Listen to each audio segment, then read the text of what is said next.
Hello friends, એક પણ ટીપું પાણી વગર ગરમ કઢાઈની અંદર લીલી તુવેરના દાણા નાખી બનાવીશું એકદમ હેલ્ધી, ડિલિશિયસ અને યુનિક રેસિપી. તો સાંજના સમયે શાકરોટલી બનાવવાની ઈચ્છા ના હોય ત્યારે લીલી તુવેરનો આ નાસ્તો એક વખત ચોક્કસથી ટ્રાય કરી જોજો. મોટાઓની સાથે નાના પણ પ્લેટ ભરી ભરીને ખાશે, પેટ ભરાશે પણ મન નહીં ભરે, એટલો ટેસ્ટી આ નાસ્તો બનીને તૈયાર થાય છે મિત્રો. તો ચલો રેસિપી બનાવવાનું શરૂ કરીએ. તો પાણી વગર તુવેરના દાણા બાફવા માટે અહીંયા મેં એક કડાઈ લીધી છે અને એની અંદર આપણે લીલી તુવેરના દાણા નાખી દઈશું. તો જુઓ, અહીંયા આપણે એક પણ ટીપું પાણીનો ઉપયોગ નથી કરેલો, એ વાત તમે ખાસ નોટિસ કરજો. અને ત્યાર પછી અહીંયા મેં 4 તીખા લીલા મરચાં લીધા છે, તો એ પણ આપણે સાથે જ ઉમેરી દઈશું.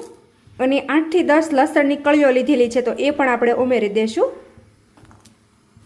અને તુવેરના દાણા એકદમ ફટાફટ બફાઈ જાય ને એના માટે મેં 1 ટીસ્પૂન મીઠું લીધેલું છે, ઉમેરી દઈશું. અને આ રીતે આપણે હલાવી અને મિક્સ કરી લેશું. તો હવે જો તુવેરના દાણાની અંદર નોર્મલ થોડું મોઇસ્ચર છે, એના લીધે આ રીતે થોડું પાણી છૂટું પડતું જશે અને તુવેરના દાણા છે એ ઓટોમેટિક બફાવા લાગશે. તો અહીંયા મેં ગેસની ફ્લેમ મીડિયમ કરી દીધી છે અને ત્યાર પછી આપણે આ રીતે થોડી વાર ઢાંકણ ઢાંકી દઈશું અને આને 7 થી 8 મિનિટ આપણે કૂક થવા દઈશું. આ કૂક થાય ત્યાં સુધી આપણે આગળની તૈયારી કરી લઈશું. તો હવે અહીંયા મેં એક મોટું વાસણ લીધું છે અને એની અંદર આપણે 1 બાઉલ ભરીને લોટ નાખી દઈશું. તો અત્યારે મેં મેંદાનો લોટ લીધેલો છે, અહીંયા તમે મેંદાની જગ્યાએ ઘઉંના લોટનો પણ ઉપયોગ કરી શકો છો. અને સાથે જ લોટમાં આપણે 1 ટીસ્પૂન જેટલું મીઠું નાખી દઈશું. અને ત્યાર પછી અહીંયા મેં એક નાની વાટકી ભરીને તેલ લીધેલું છે, તો એ પણ આપણે નાખી દઈશું. અને હા, જો એક વાત તમે ખાસ ધ્યાન રાખજો કે આપણે તેલ ઉમેરી મોણ બિલકુલ નથી દેવાનું. અને આ જે તેલ છે એના ઉપર આપણે પાણી નાખી દઈશું અને થોડું મીઠા ઉપર નાખશું એટલે મીઠું પણ ઓગળી જાય. અને આ રીતે આપણે બધી વસ્તુ પરફેક્ટ એકદમ સરસ રીતે મિક્સ કરી એકદમ મીડિયમ એવો લોટ બાંધીને રેડી કરશું. અને હા, જો તમારે આની અંદર અજમા નાખવા હોય તો તમે નાખી શકો છો, પણ અત્યારે હું સ્કીપ કરું છું.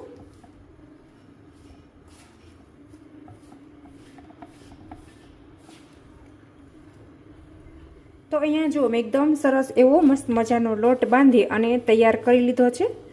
તો આને આપણે થોડી વાર પડ્યો રહેવા દેવો પડશે. જો પડ્યો રહેવા દઈશું ને એટલે એકદમ સરસ એવો સ્મૂથ થઈ જશે, નહીંતર આ રીતે બધી બાજુથી ફાટી જશે. તો આ રીતે આપણે થોડી વાર મસળીએ એટલે સરસ એવો સ્મૂથ થઈ જાય. અને ત્યાર પછી આ રીતે આપણે બધી બાજુથી સરસ એવો એને સેટ કરી દઈશું. અને હવે આપણે ઢાંકણ ઢાંકી થોડી વાર આને રેસ્ટ આપી દઈશું એટલે એકદમ સરસ એવો સ્મૂથ થઈ જાય. અને હવે જે આપણી તુવેરના દાણા છે એને પણ આપણે ચેક કરી લઈશું અને આગળની તૈયારી કરી લઈશું. તો બસ આ ઢાંકણ ખોલી અને આપણે ચેક કરી લઈશું. તો જો અહીં તમે જોઈ શકો છો કે આપણી તુવેર છે એ પાણી વગર ખૂબ જ સરસ એવી બફાઈ ગઈ છે. અને સાથે જે લીલા મરચાં હતા એ પણ એમ કે એકદમ સરસ એવા બફાઈ ગયા છે અને લસણ પણ એકદમ સારું એવું બફાઈ ગયું છે. જો આની અંદર મેં એક પણ ટીપું પાણી નથી નાખેલું, તમે જોઈ શકો છો નીચે. જો તો બસ આને આપણે નીચે ઉતારી લઈશું. અને હવે જો ત્યાર પછી અહીંયા મેં મિક્સરનું જાર લીધું છે અને જે આ પાણી વગર બાફેલી તુવેર છે એને આપણે મિક્સરના જારમાં નાખી દઈશું અને અધકચરું આને આપણે પીસી લેવાનું છે. તો હવે જુઓ, આની અંદર આપણે બીજું કંઈ જ નાખવાનું નથી, એક પણ ટીપું પાણી પણ નથી નાખવાનું. આમનામ જ આને આપણે પીસી અને તૈયાર કરીશું.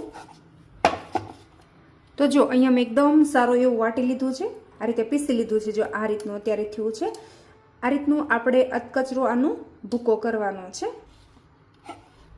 અને ત્યાર પછી અહીંયા આપણે એક પ્લેટ લેવાની છે અને એની અંદર આપણે કાઢી લેશું. તો અહીંયા આપણે આ તુવેરના ભૂક્કાની અંદર 1 ટીસ્પૂન લાલ મરચું નાખી દઈશું અને સાથે જ અહીંયા આપણે થોડી હળદર નાખી દઈશું.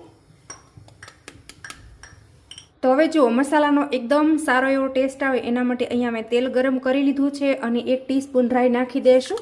અને આ ગરમા ગરમ વઘારને આપણે હળદર ઉપર રેડી દઈશું.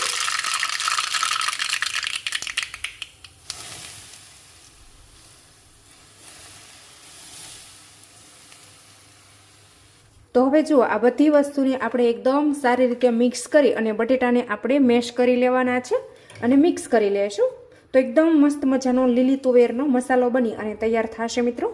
જો તમે જોઈ શકો છો કે આ રીતે આપણે બધા બટેટાને એકદમ સારી રીતે મેશ કરી લીધા છે અને જોતાં જેમ કે ખાવાનું મન થઈ જાય એવો એકદમ મસ્ત મજાનો લીલી તુવેરનો મસાલો બની અને તૈયાર થયો છે. તો તમે કદાચ જોયું હશે કે આપણે તુવેરને બાફતી વખતે એની અંદર એક પણ ટીપું પાણી નહોતું નાખેલું, એટલે આની મીઠાશ છે ને એ છેલ્લે સુધી જળવાઈ રહેશે અને એકદમ સારો એવો ટેસ્ટ આવશે. તો બસ અહીંયા એકદમ સારો એવો માવો બનીને રેડી થઈ ગયો છે. તો આની અંદર આપણે રેગ્યુલર મસાલા કરવાના બાકી છે તો એ કરી લેશું. તો હવે જુઓ, આ માવાની અંદર આપણે 1 ટીસ્પૂન જેટલા ચીલી ફ્લેક્સ નાખી દઈશું અને 2 ટીસ્પૂન જેટલો ગરમ મસાલો ઉમેરી દઈશું. અને ત્યાર પછી અહીંયા મેં ખાંડ અને લીંબુ બંને વસ્તુને ભેગું કરીને લીધેલું છે, એટલે ખાંડ છે એ ઓગળી જાય, ઉમેરી દઈશું. અને સાથે જ અહીંયા આપણે થોડા લીલા ધાણા પણ નાખી દઈશું. અને હવે આ બધી વસ્તુને આપણે એકદમ સારી રીતે મિક્સ કરવાનું છે.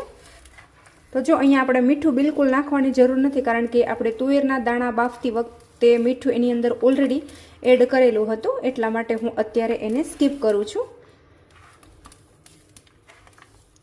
તો જુઓ મિત્રો, લીલી તુવેરની આવી રેસીપી તમે ક્યારેય ન બનાવી હોય તો એક વખત ચોક્કસથી ટ્રાય કરી જોજો. ખૂબ જ ટેસ્ટી, હેલ્ધી એવી બને છે અને તમે એકવાર આ બનાવશો એટલે સમોસા, કચોરી, પકોડા પણ ભૂલી જશો. આટલી બધી ટેસ્ટી આ રેસીપી બનીને રેડી થાય છે. તો થોડીવાર આ રીતે આપણે હાથની મદદથી આને મસળશું એટલે એકદમ સારું એવું એ મિક્સ થઈ જશે અને આપણે જે ખાંડ એડ કરેલી છે ને એ પણ એકદમ સરસ એવી ઓગળી જશે.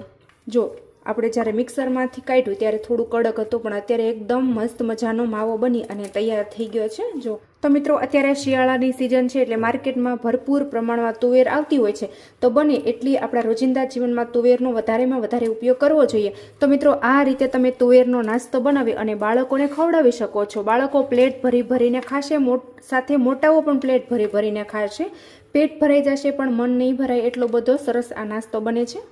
તો જુઓ, અહીંયા લીલી તુવેરનો મસાલો બની અને તૈયાર થઈ ગયો છે. અને ત્યાર પછી અહીંયા મેં હથેળી આ રીતે થોડી તેલવાળી કરી લીધી છે. અને જો આ રીતે આપણે થોડું થોડું આપણે જેટલું રોટલીનું લવું લઈએ ને બસ એટલું આપણે લેવાનું છે. અને આ રીતે આપણે એકદમ મસ્ત મજાના બોલ બનાવીને તૈયાર કરવાના છે. જો આ રીતે તમે હાથ થોડો તેલવાળો કરશો એટલે એકદમ સરસ એવા બોલ બનશે. તો બસ આ રીતે આપણે સૌથી પહેલાં બધા મસાલાના બોલ બનાવી લેશું. તો તમારે જેટલી સાઈઝ રાખવી હોય એ પ્રમાણે તમે અહીંયા બોલ્સ બનાવી શકો છો, કોઈ જ પ્રોબ્લેમ નહીં આવે. જો આ રીતે થોડો હાથ તમે તેલવાળો કરશો એટલે એકદમ સરસ એવા બનશે અને હાથ સાથે પણ જરા પણ નહીં ચોંટે. જો જોઈ શકો છો તમે કેટલા મસ્ત બોલ બન્યા છે. તો આ રીતે આપણે બધા બોલ પહેલાં બનાવી અને રેડી કરી લેશું, પછી આપણે આગળની તૈયારી કરશું. તો જુઓ મિત્રો, અહીંયા તમે જોઈ શકો છો કે આ રીતે મેં લીલી તુવેરના માવાના બધા બોલ બનાવી અને તૈયાર કરી લીધા છે. તો આપણે આને થોડીવાર સાઈડમાં કરી દઈશું અને જે લોટ બાંધીને રાખેલો છે એને પણ આપણે ચેક કરી લેશું. જો એકદમ મસ્ત મજાનો સ્મૂથ થઈ ગયો છે. આ રીતે થોડીવાર પડ્યો એટલે એકદમ સરસ એવો સ્મૂથ થઈ ગયો છે. અને હવે આપણે એમાંથી થોડું લૂ તોડી લેવાનું છે અને આપણે સાઈડમાં કરી દઈશું અને આ રીતે એકદમ સ્મૂથ કરશું. જો આપણે જ્યારે રોટલી વણીએ ને ત્યારે ફાટવું ન જોઈએ એનું આપણે ખાસ ધ્યાન રાખશું. વણી લેશું.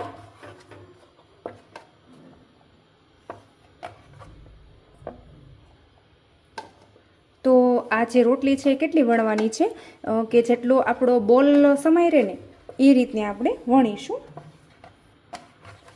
લીલી તુવેરના દાણાનો જે આપણે માવો કરેલો બોલ છે એ આરામથી સમાઈ જવો જોઈએ, બહાર બિલકુલ ન નીકળવો જોઈએ. જો એકદમ સરસ એવું મેં કરી લીધું છે. અને ત્યાર પછી આપણે આ બોલ લેશું અને આ રીતે આપણે રોટલીમાં મૂકી દઈશું અને આ રીતે આપણે બધી બાજુથી કવર કરી દઈશું.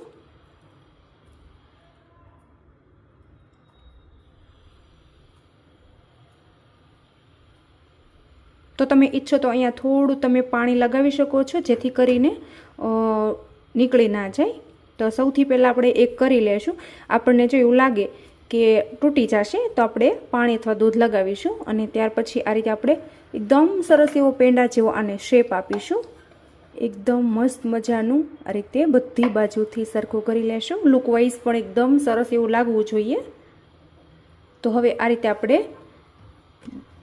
બધો નાસ્તો બનાવી અને તૈયાર કરી લેશું. તો ફરી વખત આપણે થોડો લોટ લેશું આ રીતે રોટલી વણી લેશું. રોટલી વણે છે એટલે એની અંદર આપણે બનાવેલો બોલ્સ રાખી દઈશું અને બધી બાજુથી આપણે કવર કરી લેશું. એ રીતે આપણે બધો નાસ્તો બનાવી અને રેડી કરી લેશું. તો અહીંયા જુઓ મિત્રો, મેં એકદમ મસ્ત મજાનો લીલી તુવેરનો નાસ્તો બનાવી અને રેડી કરી લીધો છે. જો કંઈક આ રીતનો અત્યારે મેં બનાવેલો છે. તો બસ હવે આને આપણે સાઈડમાં કરી દઈશું અને આપણે જઈશું ગેસ તરફ. તો હવે જુઓ, અહીંયા મેં ગેસ ઉપર તેલ પહેલેથી જ ગરમ થવા માટે રાખી દીધું છે અને આ રીતે આપણે થોડો લોટ નાખી અને ચેક કરી લેશું. તો જેવો આ રીતે આપણે લોટ એડ કરીએ અને ઉપર આવી જાય એટલે સમજવું કે તેલ આપણું ગરમ થઈ ગયું છે. અને ત્યાર પછી અહીંયા આપણે જે તુવેરનો બનાવેલો નાસ્તો છે એને પણ એકદમ ધીરે ધીરે આપણે ઉમેરી દઈશું. તો અહીંયા બધો નાસ્તો એક સાથે ન સમાય તો આપણે બે થી 3 ઘાણ કરીશું. તો હવે જુઓ, સૌથી પહેલાં આ રીતે આપણે ઉમેર્યા પછી થોડીવાર આમનામ જ એને રહેવા દઈશું. એકદમ સરસ રીતે સેટ થઈ જાય પછી આપણે આને પલટાવીશું. તો હવે જુઓ, આ નાસ્તાને આપણે મીડિયમ ફ્લેમ ઉપર 3 થી 4 મિનિટ માટે કૂક કરવાનો છે. એકદમ અંદર સુધી એ કૂક થઈ જાય ત્યાં સુધી આપણે એને રહેવા દઈશું. તો હવે જુઓ, આ રીતે મેં તમને પાણી લગાવવાનું કીધું હતું, તો જો આ રીતે ફાટી જશે એટલા માટે પાણી લગાવશું તો એ ફાટશે નહીં. તો અહીંયા જુઓ, આપણો લીલી કચોરીનો એકદમ નવો નાસ્તો સરસ એવો તળાઈ અને બ્રાઉન કલરનો થઈ ગયો છે, તમે જોઈ શકો છો. તો બસ આ રીતનો થાય એટલે આપણે એને હવે બહાર કાઢી લેવાનો છે. તો આ રીતે આપણે ઝારામાં લેશું અને વધારાનું બધું તેલ છે એ આપણે નિતારી લેશું અને આપણે પ્લેટમાં લઈ લેશું.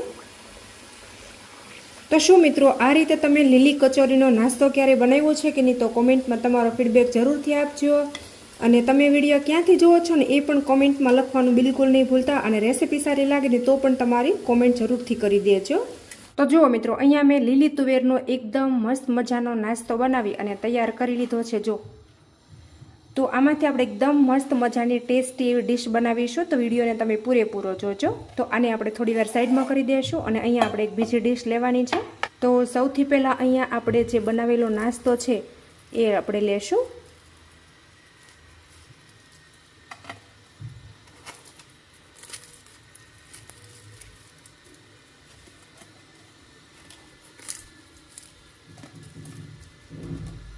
અને હવે આ નાસ્તાને એકદમ ચટપટો બનાવવા માટે ખજૂર આંબલીની ચટણી નાખી દેશું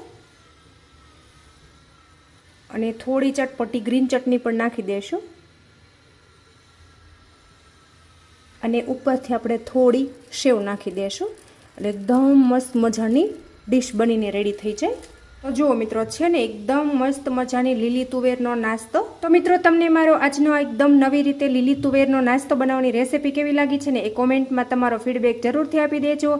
અને તમે મારો વિડીયો ક્યાંથી જોવો છો એ પણ કોમેન્ટમાં લખવાનું બિલકુલ નહીં ભૂલતા. અને હજુ સુધી તમે મારી ચેનલ ઉપર નવા હોય તો ચેનલને સબસ્ક્રાઈબ કરી લેજો. Thank you.